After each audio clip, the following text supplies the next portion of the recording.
ಆತ್ಮೀಯ H16 news ಅರ್ಥಾತ್ ಹೇ ಸಿದ್ದರಾಮಯ್ಯ ಸ್ವಾಗತ. ನಾನು ನಿಮ್ಮ MI ಅಥವಾ ಮಲ್ಲಪ್ಪ ಜೋತಾವರ್. ಆತ್ಮೀಯರೇ, ತಿಮ್ಮಾಪುರ ಅವರ ಹಗರಣ ದುಡ್ಡು ಭಾಳ ಹೊಡೆದಿದ್ದಾರೆ, ನೂರಾರು ಸಾವಿರಾರು ಕೋಟಿಗಳು ಅಂಥೇಳಿ ವಿರೋಧ ಪಕ್ಷಗಳು ಆರೋಪ ಮಾಡ್ತಾ ಇದ್ದಾವ.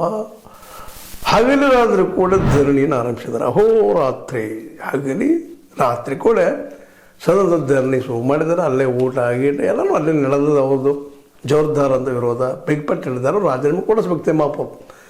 RV ತಿಮ್ಮಾಪುರ ಅವರೇ ನೀವು ರಾಜೀನಾಮೆ ಕೊಡಬೇಕು, ಅವ್ರನ್ನ ಕೊಡಿಸ್ಬೇಕು ಸಿದ್ದರಾಮಯ್ಯನವರೇ ಅಂತೇಳಿ ಬೆನ್ನು ಹತ್ತಿಬಿಟ್ಟಿದ್ದಾರೆ. ಅದು ಅಷ್ಟು ಸುಲಭವಾಗಿ ಬಗೆಹರಿಯುವಂಥದ್ದೆಲ್ಲ. ಈಗಾಗಲೇ ನಿಮ್ಗೆ ಗೊತ್ತಿದೆ, ವಿರೋಧ ಪಕ್ಷದ ಕೆಲಸ ಮಾಡುವಲ್ಲಿ BJP ಎತ್ತಿದ ಕೈ. ಯಾವೊಂದು ವಿಷಯವನ್ನು ಹಿಡಿತಾರೋ ಅದನ್ನು ಒಂದು ಗಂತವ್ಯದವರೆಗೆ ಹೋಗಿ ಮುಟ್ಟಿಸೋದು ಬಿಡೋದೇ ಇಲ್ಲ, ಬಿಡೋದೇ ಇಲ್ಲ. ನಿಮ್ಗೆ ಗೊತ್ತಿದೆ, ದೆಹಲಿಯಲ್ಲೇ ಇಂಥದ್ದೇ ಕೇಸ್ನಲ್ಲೇ ನಮ್ಮ ಕೇಜ್ರಿವಾಲ್ರು ಹೇಳೋದ ಒಳಗೆ ಹಾಕಿದ್ದು.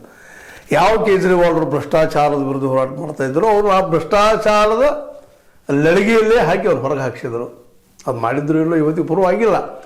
ಆದರೆ ಅವ್ರ ಮೇಲೆ ಇಡೀ CBI ಎಲ್ಲ ಬಿಟ್ಟು ಮಾಡಿ ಕೊನೆಗೆ ಗೆದ್ದ ದೆಹಲಿಯನ್ನು ತಮ್ಮ ಕೈ ವಶ ಮಾಡ್ಕೊಂಡಿದ್ದು ಇತಿಹಾಸದ. ಅದೇ ರೀತಿಯಲ್ಲಿ ಕರ್ನಾಟಕದಲ್ಲೇ ಶುರುವಾಗಿದೆ. RV ತಿಮ್ಮಾಪುರ ನೀವು ರಾಜೀನಾಮೆ ಕೊಡಿಸ್ಬೇಕು, ಕೊಡಿಸ್ತಾ ಇದ್ರೆ ನಾವು ಬಿಡೋದಿಲ್ಲ, ಇಲ್ಲಿ ಕುಂತ ಕೊಡ್ತೀವಿ, ಧರಣಿ ಮಾಡ್ತೀವಿ ಅಂತೇಳಿ ವಿಧಾನಸಭೆಯಲ್ಲಿ BJPಗರು ಮತ್ತು ಜೊತೆಗೆ ಸಂಸದ ಮತ್ತು JDS ಅವರು ಕೊಡಲೇಬೇಕಾಗಿದೆ. ಘನಘೋರ ಆರೋಪನ BY ವಿಜೇಂದ್ರ ಅವರು ಮಾಡ್ತಾ ಇದ್ದಾರೆ. ಈ